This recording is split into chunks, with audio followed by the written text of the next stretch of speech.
কয়েকটা রাজনৈতিক দল, বিশেষত আলোচিত দলগুলোর মধ্যে জামায়াত এবং এনসিপি এবং খানিকটা ইসলামী আন্দোলনও আছে, তারা নির্বাচনের সাথে কতগুলো যদি কিন্তু যোগ করছে। এটা যদি না হয় নির্বাচন হবে না, এটার আগে নির্বাচন হবে না, এটা করে নির্বাচনে যেতে হবে।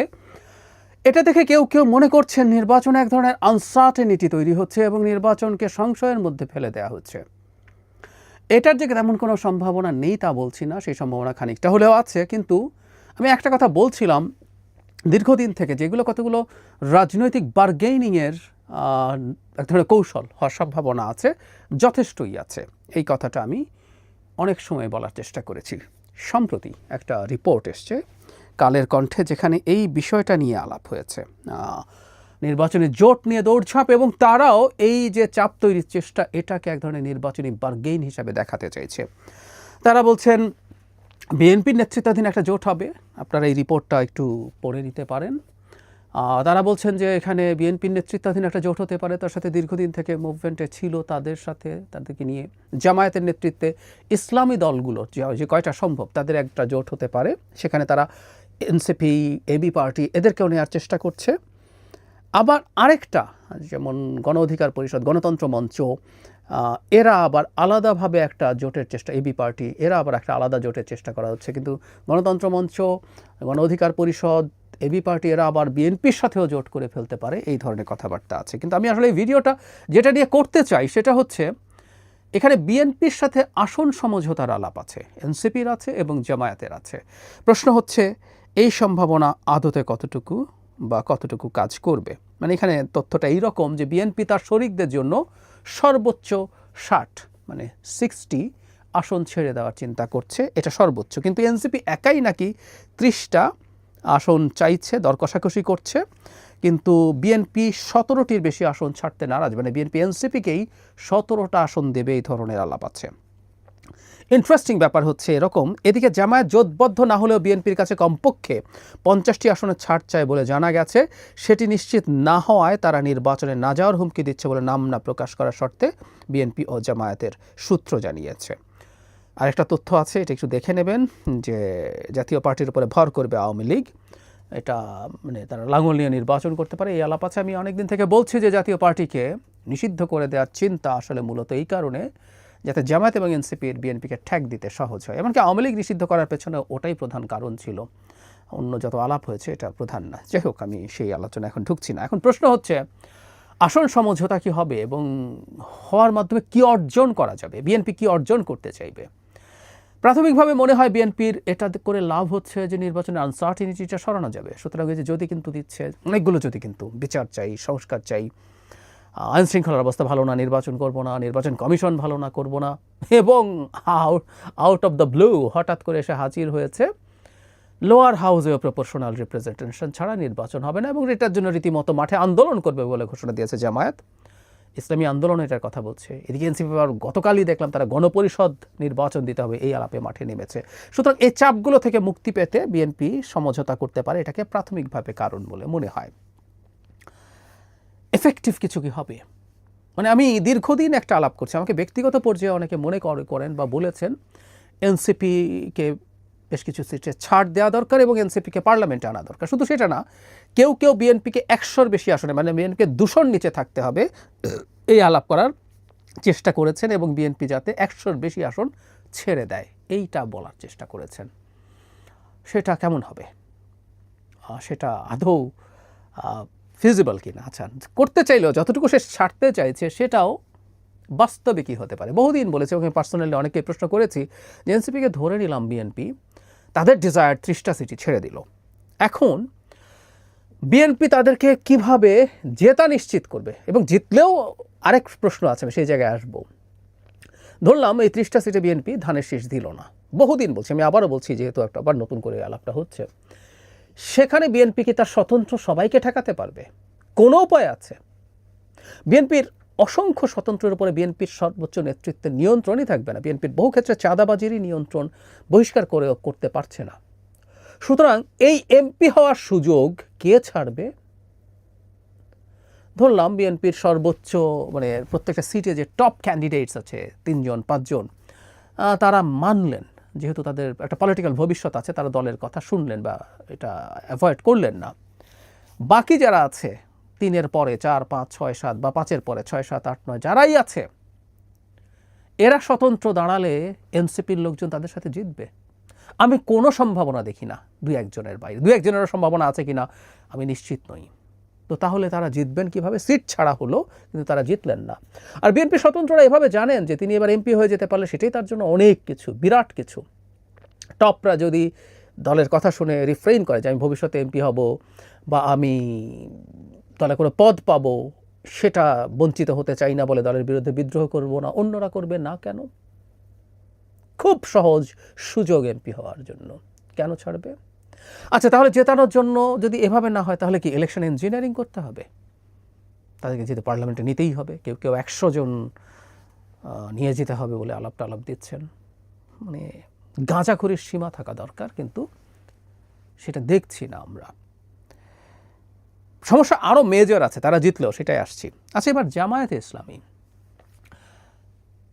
ইসলামী নির্বাচনে যাবে না বলে ঠেক দিচ্ছে, এবং এই মুহূর্তে জামায়াতে ইসলামী নির্বাচনে না যাওয়াটা অ্যাপারেন্টলি বিএনপির জন্য একটা প্রবলেম্যাটিক ব্যাপার। কারণ আওয়ামী লীগ যেহেতু মাঠে নাই, জাতীয় পার্টি যদি আসেন, এবং জাতীয় পার্টিতে যেটা বলা হচ্ছে যে আওয়ামী লীগের সিগনিফিক্যান্ট কিছু লোকজন, সিগনিফিক্যান্ট মানে ওই মার্কা মারা বাইরের কথা বলছি না, বিভিন্ন জায়গায় আওয়ামী লীগের যে পকেট আছে সেগুলোতে কিছু মোটা দাগে গ্রহণযোগ্য লোকজন, তারা হয়তো অ্যাক্টিভলি আওয়ামী লীগে ওভাবে ছিলেন না, কিন্তু আওয়ামী সিম্প্যাথাইজার্স, বিভিন্ন কলেজের টিচার বা এরকম লয়ার্স, এরকম লোকজন যদি আসে আওয়ামী লীগের ক্যান্ডিডেট হিসাবে, কেমন দাঁড়াবে বলা কঠিন। কিন্তু জামায়াতের মতো একটা এই মুহূর্তে দ্বিতীয় সর্বোচ্চ সমর্থনের দল না গেলে সমস্যা আছে। সুতরাং জামায়াত কি চাইতে পারে আমি কিন্তু আগেও বলেছি, সেটা হচ্ছে যেহেতু তাদের জোট হচ্ছে না, জামায়াতের সিটে যদি ধানের শীষ দেবে না, এটা কি হওয়া সম্ভব? আমি জানি না। এত বিরাট পাওয়ারফুল দল হয়ে গেছে জামাত, তারা ধানের শীষ তার ওখানে দেবে না, এটা মেনে নিয়ে নির্বাচন করবে, কিভাবে সম্ভব? I really don't know. আরেকটা কি করার আছে যে জামায়াত তার নিজে জিতবে, তার নিজস্ব যে হিসাব আছে সেটা এসে বিএনপিকে কোনো অনুরোধ করবে না, কিন্তু যেখানে তার জেতার সম্ভাবনা 50-50 বা 50-র কিছুটা কম, বিএনপির কিছুটা বেশি, সেখানে সে একটু তুলনামূলকভাবে দুর্বল ক্যান্ডিডেট দেয়া চাইবে যাতে জামায়াত জিতে আসতে পারে, এই ধরনের সাহায্য চাইবে। কারণ জামায়াত একটা পার্টি হিসাবে দাঁড়িয়ে থাকতে চায়, তাদের আমি ধারণা করি 30-এর বেশি সিট তারা চায়। তাদের সিট এখন ফার্স্ট পাস দ্য পোস্টে 15 হলেই অনেক বেশি হবে বলে আমার মনে হয়। 20 গেল, এটা অনেক কিছু, যদিও কি এক জরিপ বেরিয়েছে ওখানে বিএনপি জামাতের ভোট সমান দেখাচ্ছে। আম সরি, ওই জরিপ টরিপ আমি অ্যাগ্রি করি না, সেটা কেন সেটা আরেক আলোচনা। তো যাই হোক, জামাত সম্ভবত 30 পার হোক, তারা যদি 50 সিটে এরকম দিতে পারে, 30টাও যদি সিট পায়, তাদের হয়তো মনে হবে তারা একটা উল্লেখযোগ্য জায়গায় গেছে। এখন আমরা আসি মূল সংকটটার জায়গায়, এনসিপি জামায়াত। আগে এনসিপির কথাতেই আসে। জামায়াতকে বিএনপির কোনো ছাড় দেওয়া উচিত বলে আমি মনে করি না, কেন করি না আমি সেই জায়গায় শেষে আসবো।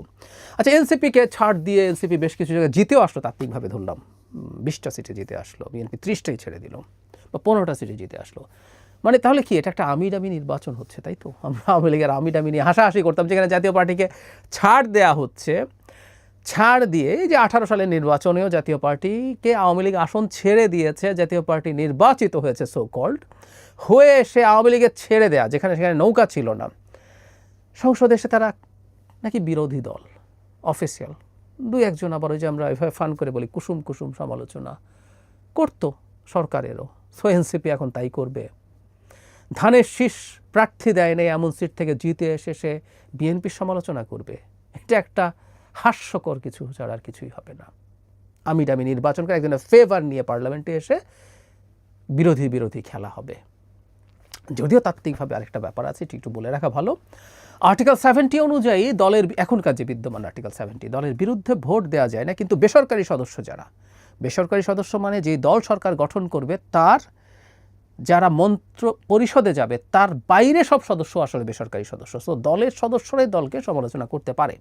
তারপরও একটা দলের ফেভার নিয়ে নির্বাচিত হয়ে বিরোধী খেলা হাস্যকর লাগবে আমার কাছে মনে হয়। এটা কিভাবে নেবে জানি না। তারপরও আমি হয়তো এনসিপির ব্যাপারটা ছাড় দিতে পারি। তাদের অর্জনকে, তাদের ত্যাগকে যদি রেকগনাইজ করতে হয়, সেটার মাধ্যমে করলে এটা একটা বিশেষ পরিস্থিতি হিসাবে আমরা মেনেও নিলাম। কিন্তু আমি ব্যক্তিগতভাবে মনে করি জামায়াতকে ন্যূনতম ছাড় দেওয়া উচিত না। জামায়াত এবং তার সাথে আরও যদি ইসলামী দল আসে, সেটা ইসলামী আন্দোলন বা আরও যত হোক না কেন, বিএনপির এবার উচিত হবে জামায়াতের আসলে কত ভোট আছে, বা আরেকটু বড় স্কেলে বাংলাদেশে যারা ইসলামপন্থী কনস্টিটিউশনাল পলিটিক্স করেন তাদের ভোট কত আছে, এটা বিএনপির এবার দেখে ফেলা দরকার ভবিষ্যতের সব ইলেকশনের স্ট্র্যাটেজি ঠিক করার জন্য। সুতরাং কোনোভাবেই জামাতকে ন্যূনতম ছাড় বিএনপি দেওয়া উচিত না। অন্য সব ইস্যু সরিয়ে রাখি, এর সাথে জামাতের ইমেজ আছে, জামাতের সাম্প্রতিক আচরণ আছে, সব সরিয়ে রাখি। শুধুমাত্র ভবিষ্যতের ইলেকশন স্ট্র্যাটেজির জন্য জামাতের শক্তি পরীক্ষা করা খুবই জরুরি এবার। আমি আশা করি বিএনপি জামাতের এই কিছুটা হম্বিতম্বি হচ্ছে, এই করবো না ওই করবো না, আমি আশা করি বিএনপি এই জিনিসগুলোকে খুব একটা পাত্তা দেবে না। কারণ আমি আগে একদিন বলেছি জামাত এই ঐতিহাসিক ভুল আশা করি করবে না। অবশ্য কেউ কেউ বলে তাদের 20-30 বছর পর পর আটারলি স্টুপিডের মতো কাজ করার অভিজ্ঞতা আছে, এবারও তারা করে কি না। তারা এবার ইভেন অল্প সিট পেলেও তারা দ্বিতীয় সর্বোচ্চ হওয়ার সম্ভাবনা আছে, এবং তারা তাদের মতো করে রাজনীতি করার সুযোগ আছে। তারা নির্বাচনে না যাওয়া মানে বিরোধিতা দূরেই থাকুক, না যাওয়া মানেও হচ্ছে, যদিও তাদের কেউ কেউ বিরাট হুঙ্কার দিচ্ছেন নির্বাচন ঠেকিয়ে দেবেন, তো সেই হুঙ্কার সরিয়ে রাখি। বিএনপির সাথে পাল্টা হুঙ্কারে তারা পেরে উঠবেন না, তার আশপাশেও নেই। কিন্তু বলছি এসব না করে তারা যদি নির্বাচনে নাও গিয়ে থাকেন, এটাও বিএনপির মারাত্মক বিরুদ্ধচারণ করা, এটাও তাদের ঐতিহাসিক ভুল হবে। কারণ বিএনপির সাথে শত্রুতা করে দেশের রাজনীতির মাঠে জামায়াতের খুব ভালো করা কঠিন হবে। রাদার একটা গণতান্ত্রিক পরিবেশ নিশ্চিত করে সেখানে রাজনীতি করে তারা যদি পারে গ্রো করে মানুষের ম্যান্ডেট নিয়ে ক্ষমতায় যাওয়ার চেষ্টা করাই উচিত হবে, তাদের জন্য যে কোনো বিবেচনায় ভালো। কিন্তু আবারও বলছি, বিএনপির কোনোভাবেই উচিত হবে না জামায়াতকে ন্যূনতম কোনো জায়গায় কোনো ছাড় দেয়া। জামায়াতের কত শক্তি, কত ক্ষমতা হয়েছে, কত জনসমর্থন হয়েছে, এটা শুধু বিএনপি না, যারা বাংলাদেশের রাজনীতি বুঝতে চান, যারা ইলেকশন বুঝতে চান, যারা ভবিষ্যতে ইলেকশন স্ট্র্যাটেজি নিয়ে কাজ করতে চান, তাদের জানা খুবই জরুরি।